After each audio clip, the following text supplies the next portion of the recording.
Thank you, and it's a pleasure to be here. I realize I stand between you and lunch, so I'll try and make this interesting.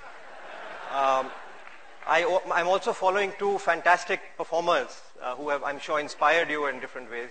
I hope I can tell you a story about some other young people like you who have actually inspired me, and I hope will inspire you as well once this talk is over. So I want to start by showing you a picture. If this would come on.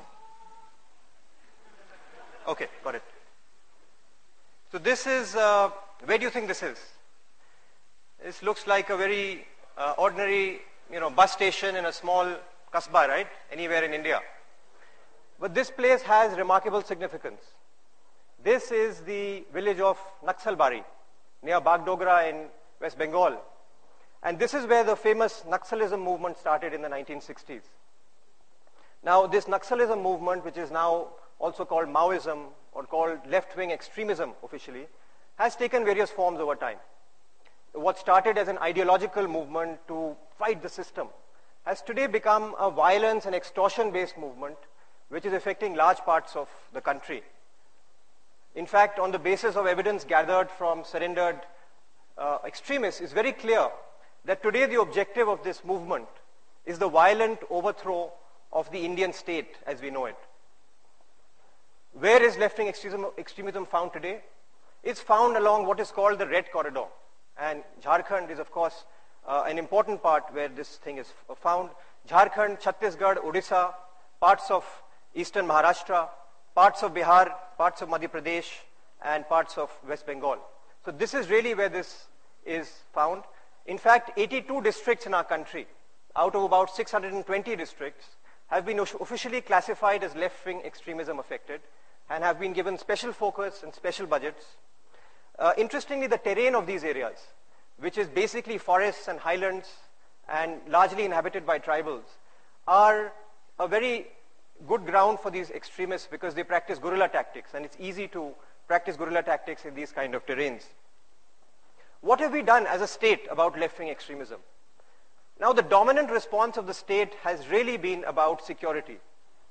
Left-wing extremism has been seen as a security problem that can be tackled by surges of well-equipped security forces. But time and again, it's become clear that this approach does not work on its own. There have been large setbacks. Every few weeks, we read stories about losing our security forces, losing ordinary citizens, and recently we even lost the leadership of a national political party in Chhattisgarh to a trap laid by extremists. Security alone clearly does not work, and the reason for this is very clear. The root cause of this problem has really been the neglect by the state of development in these areas, insensitivity of state functionaries who operate in these areas, resource exploitation without giving back to communities in these areas.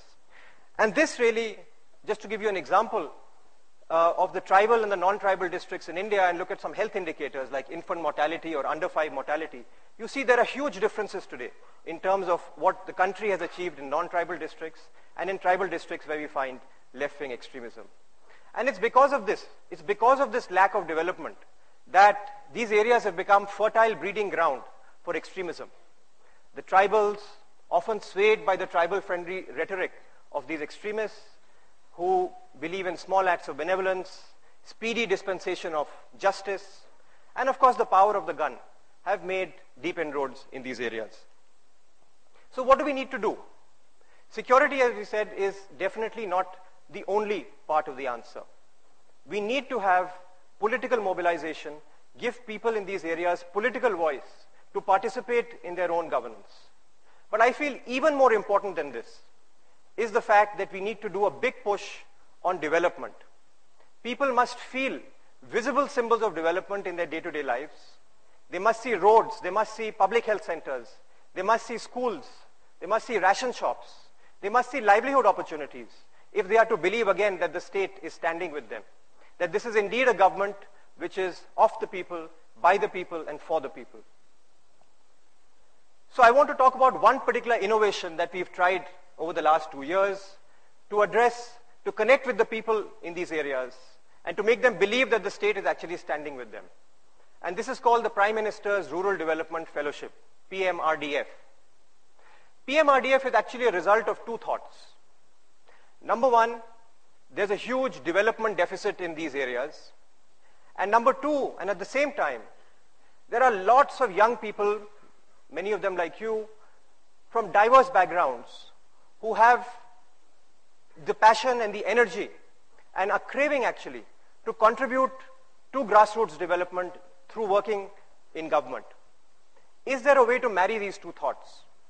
And the PMRDF program is really the offspring of this marriage. Today, 137 fellows are working in 82 districts of the country across 9 states, scripting stories of change and transformation. In fact, in many parts, in many remote blocks and villages in these areas, the bold and passionate PMRDF fellows are one of the first government functionaries to actually reach these villages in many years. So let me give you a few examples of what these fellows are up to give you a flavor of how they are scripting these changes.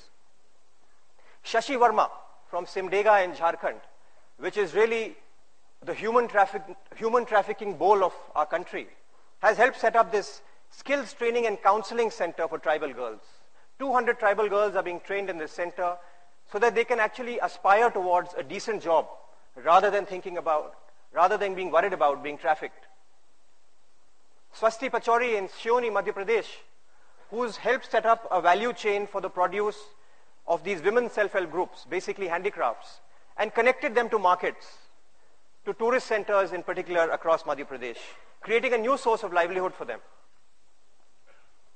Katha Kartiki in Balaghat, Madhya Pradesh, who has used a very unique participatory planning tool to sit down with about 15,000 tribal families in that district to script a vision for their own future for the very first time and start making the attempt to hold the state accountable for what it has promised them. Arindam Banerjee in Paschimi Midnapur in West Bengal, who's done an amazing thing in my view. He set up a training and mentoring facility for a football team of local tribal girls. Now these girls have become quite the rage, and recently the Chief Minister of West Bengal was so impressed to meet these girls that she wants this program to be scaled up across tribal areas in her state. And that is on as we speak. In fact, these women have become, these tribal girls have become a symbol of an inspiration actually to tribal girls against the convention of early marriage and a source of pride and recognition across the state. Vamsi and Narendra Garidi in Karimnagar, Andhra Pradesh, who've set up a community silk cocoon bank through a cooperative model, which is essentially ensuring the sustainable supply of tussar cocoons, which are the raw material for the weavers. And this has already led to an increase in a doubling of the income that these weavers otherwise have from their traditional weaving occupation. So there are hundreds of such stories each of these fellows are doing on the ground, which are extremely inspiring. So I don't want to leave you with the thought that this was all very easy to put together. There have been challenges along the way, and I thought I'll tell you about some of those. First and foremost, the government bureaucracy, which I'm sure many of you have faced in different ways, but even in the government, one has to face this from time to time. So getting the permissions to actually set up a program like this, finding the funding from existing government budgets, especially because we wanted to pay these fellows handsome salaries with the belief that those who serve the poor should not have to be paid poorly. Setting in place a transparent recruitment system so we find people with the right skills and, more importantly, people with the right attitudes.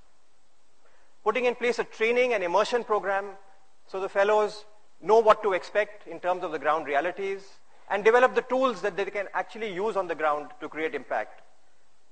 Bringing the state governments on board, who were initially suspicious about this program that the central government wanted to put in place, and actually embedding the fellows in the state and district bureaucracies and implementation systems.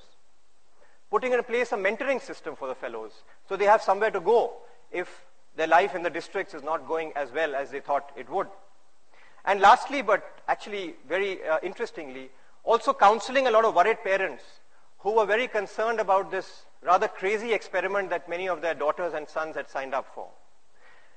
But somehow, all this came together, and that has been quite fulfilling. In fact, many of the states are now catching on to this and innovating. Andhra Pradesh, for example, has set up a fund whereby every fellow's recommendations can actually be implemented using the money in that fund.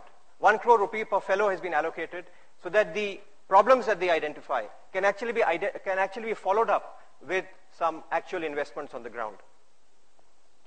So we are now actually taking the next step of this program, which is actually very exciting. We are scaling up the program. As we speak, 140 young women and men are being selected from about 8,000 applicants. The geographic footprint of this program is being expanded beyond the Red Corridor into the northeastern states and Jammu and Kashmir, also to areas of our country which have very unique development challenges. And we've also instituted a master's degree for the PMRDF fellows so that when they come out of the program 3 years down the line, they take away not only their grassroots experience, but actually also a master's degree in rural development practice, which can hold them in good stead in their future careers. So I think the PMRDF program really shows to us that it is possible to connect the energy, the passion, the curiosity, the creativity of the youth of our country to the hardest development challenges in the most difficult parts of the country. I hope this will inspire many of you, especially those of you who are students, to consider development as a profession, at least for a few years in your life. And more broadly, I hope it will inspire all of us to believe that yes, you can fulfill your dreams and create real change in the way that these Prime Minister's fellows have. Thank you very much.